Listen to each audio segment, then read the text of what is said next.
Assalamualaikum warahmatullahi wabarakatuh.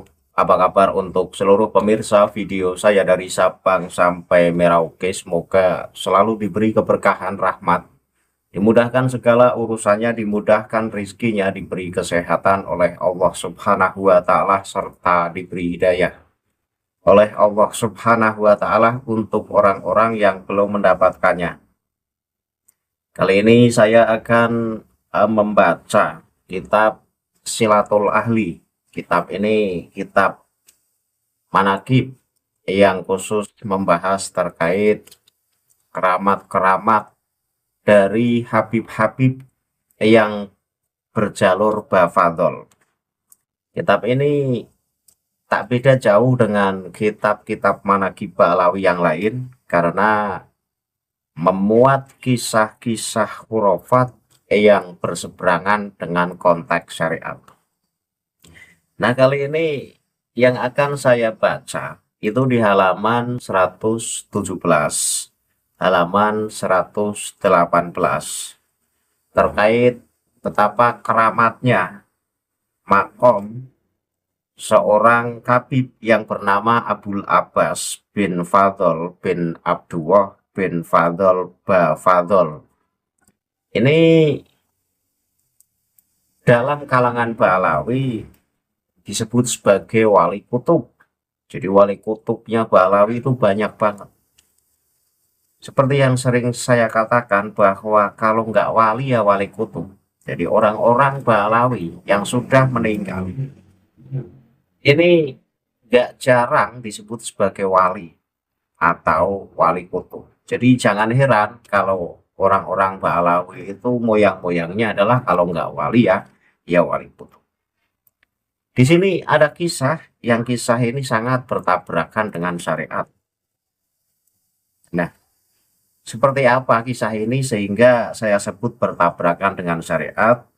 Maka redaksi kitabnya saya tampilkan di layar pada saat saya membaca sehingga penonton bisa ikut menyimaknya. Kitab Silatul Ahli halaman 117, halaman 118.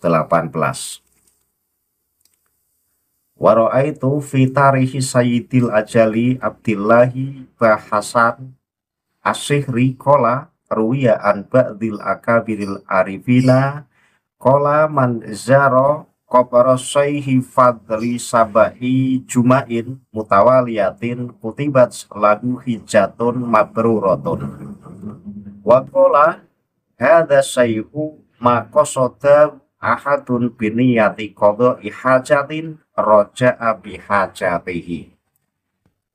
Ini luar biasa. Kenapa saya sebut luar biasa? Karena artinya adalah, dan aku telah melihat di dalam kitab sejarah Sayyid Al-Ajal Abdullah Bahasan Asyihri bahwa Abdullah Bahasan berkata, diriwayatkan dari sebagian ulama besar yang arif, ya, yang meriwayatkan pokoknya ulama besar yang arif, namanya ya biasa, ciri khas Ba'alawian begini, namanya tidak disebutkan.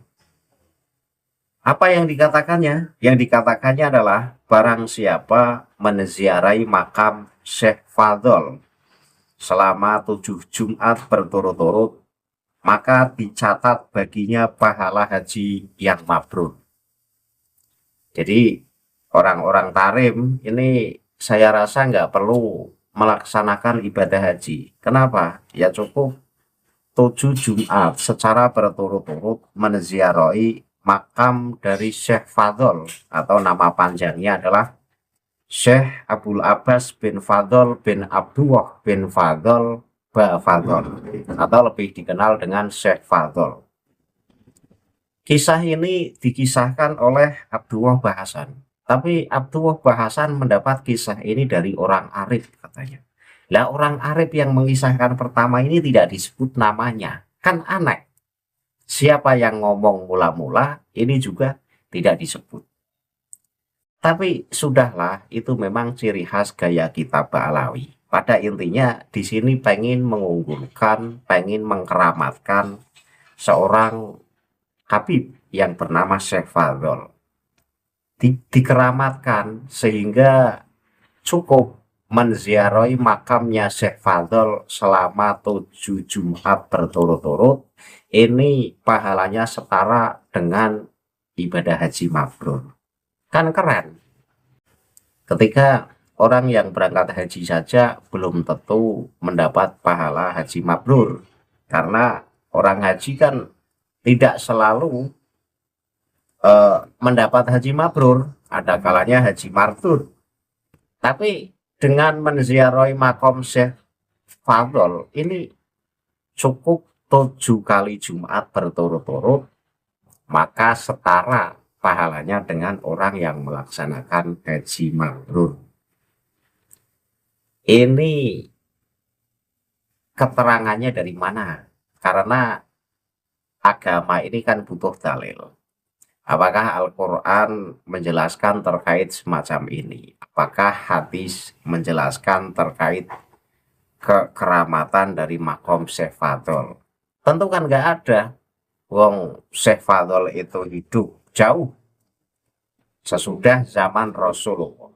Jika menziarahi makam Syekh Fadl 7 Jumat berturut-turut saja, setara ibadah haji dengan haji yang mabrur, tentu menziarahi makam Rasulullah akan lebih dahsyat pahalanya.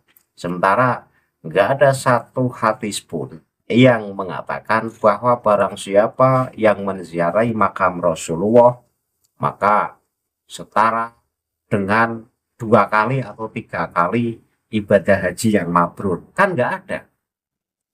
Nah, kalau Rasulullah saja tidak pernah bersabda terkait kekeramatan makamnya sendiri, bagaimana mungkin seorang Syekh Fadl kemudian makamnya diglorifikasi dengan sedemikian rupa? Barang siapa yang menziarahi makam Syekh Fadl, maka dicatat pahalanya setara dengan orang yang ibadah haji dengan haji yang mabrur. Maka orang tarim, orang yang dekat dengan wilayah makam Syekh Fadl, ini saya rasa nggak usah berangkat haji. Tentu akan lebih memilih datang ziarah ke makam Syekh Fadl. Belum lagi orang yang dekat dengan pemakaman Syekh Fadl tentu akan selalu mendapatkan pahala yang berlipat ganda karena mudah untuk mendatangi, menziarahinya. Padahal tujuan dianjurkannya ziarah itu kan agar manusia mengingat kematian. Ketika ziarah kemudian di situ malah disebut-sebut punya pahala seperti pahalanya orang yang haji mabrur, ini nggak ada hadisnya, nggak ada penjelasan Al-Quran, bahkan penjelasan ulama yang benar-benar ulama saja nggak ada. Hanya orang-orang Balawi yang berani mengatakan demikian. Walaupun melanggar syariat, ini tetap saja ditabrak. Demi apa? Demi memuliakan golongannya, demi menghebatkan makam-makam leluhurnya. Padahal itu jelas bertabrakan dengan ajaran syariat. Nggak ada, kita cari dalam kitab-kitab fikih, itu nggak ada orang yang menziarahi makam si anu, kemudian pahalanya dicatat seperti pahala orang yang berangkat haji dengan haji yang mabrur. Ini nggak ada. Nah, ketika dalam kitab-kitab fikih, dalam hadis, dalam Al-Quran nggak ada penjelasan semacam ini, berarti apa yang tertulis dalam kitab Silatul Ahli halaman 117, halaman 118 ini sebuah kebohongan yang sangat besar dan perlu dikritik. Itu satu. Kemudian yang kedua, pernyataan lagi bahwa barang siapa yang menziarahi makam Syekh Fadl dengan tujuan meminta hajat, maka pulangnya pasti hajatnya dikabulkan. Ini kan sungguh mengerikan. Memang bisa dibuktikan pernyataan semacam ini. Orang yang punya hajat kemudian ziarah ke makam Syekh Fadl, pulang itu pasti hajatnya dikabulkan. Bukankah yang mengabulkan hajat seseorang itu Allah, bukan Syekh Fadl? Kenapa? Sebuah pengkabulan hajat yang hanya Allah yang punya otoritas mengabulkan hajat hambanya, kemudian digantungkan dengan menziarahi makam Syekh Fadl. Tentu ini sudah melanggar tauhid, melanggar ilmu tauhid. Dan sampai berani menjamin, pernyataan semacam ini kan pernyataan yang luar biasa. Siapapun yang ziarah ke makam Syekh Fadl dengan tujuan hajat tertentu, minta hajat agar hajatnya dikabulkan maksudnya, maka pulang ziarah itu hajatnya pasti terkabul. Ini kan nggak bisa dibuktikan. Saya kasih contoh satu, barang siapa yang punya hajat pengen beli mobil karena nggak punya uang, kemudian menziarahi makam Syekh Fadl, masa iya sih pulang dari ziarah tiba-tiba bisa beli mobil padahal nggak punya uang? Ini kan kacau. Pernyataan kitab ini kacau dan tidak bisa dibuktikan. Sesuatu yang tidak bisa dibuktikan kemudian dipaksa dan ditulis dalam kitab, dianggap sebagai sebuah kebenaran, ini kan pembodohan. Namanya pembodohan. Gak ada hadis loh yang mengatakan barang siapa yang menziarahi makam Rasulullah maka pulang ziarah hajatnya pasti dikabulkan. Itu nggak ada. Dan Rasulullah tidak pernah mengkultuskan makam dengan sedemikian rupa sampai kemudian menziarahi makam-makam tertentu kemudian segala hajatnya dikabulkan oleh Allah. Itu nggak ada. Ketika Rasulullah saja tidak pernah mengatakan demikian, barang siapa yang menziarahi makamku misalnya, maka segala hajat dikabulkan oleh Allah. Nggak pernah Rasulullah bersabda semacam itu.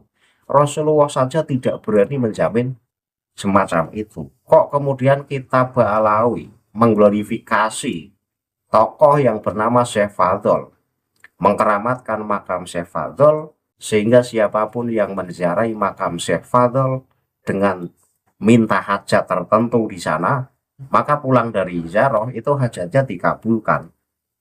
Kok enak banget, enak banget. Dan hanya orang yang nalarnya kurang waras yang mempercayai penjelasan kitab ini. Karena apa? Ya karena nggak bisa dibuktikan. Coba dibuktikan, datang ziarah ke makam Syekh Fadl, minta apapun di sana.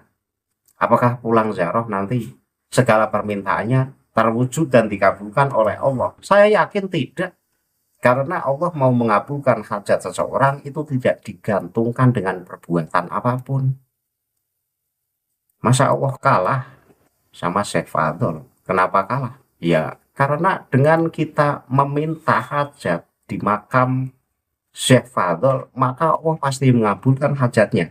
Kan Allah kalah berarti sama Syekh Fadl. Hanya karena seseorang itu meminta hajat di dekat makam Syekh Fadl, maka pasti Allah mengabulkan segala hajatnya.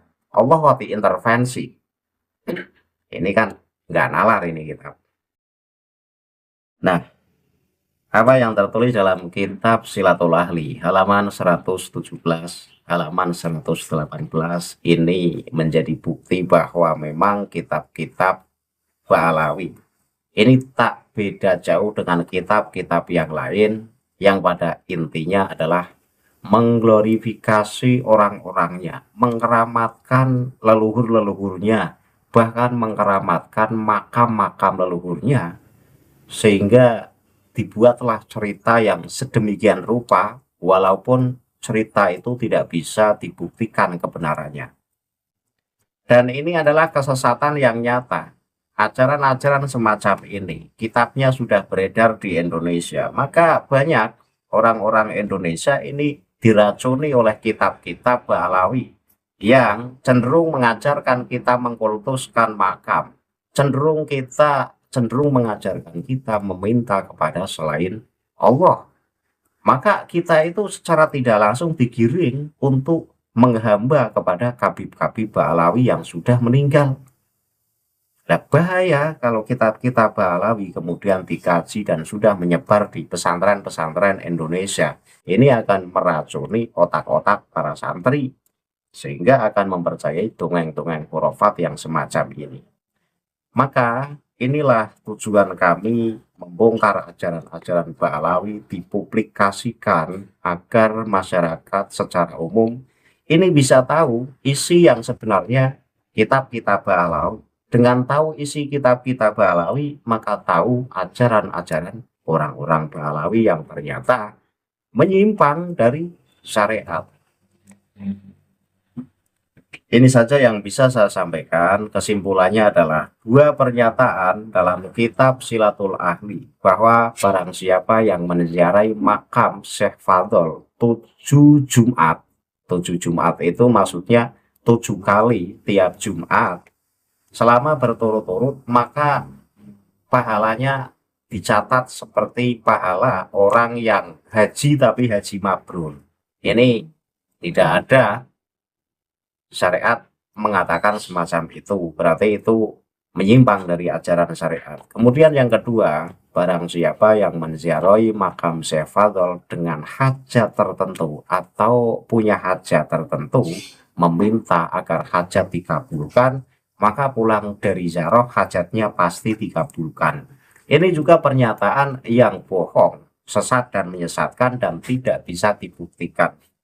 Dan dua pernyataan ini jelas-jelas pernyataan sesat dan menyesatkan yang menggiring otak para pembaca kitab Silatul Ahli untuk terdoktrin oleh kebohongan-kebohongan kitab Ba'alawi. Saya akhiri kajian ini. Akhirul kalam, billahi taufiq wal hidayah. Wassalamualaikum warahmatullahi wabarakatuh. Salam maras untuk seluruh muslim di Indonesia.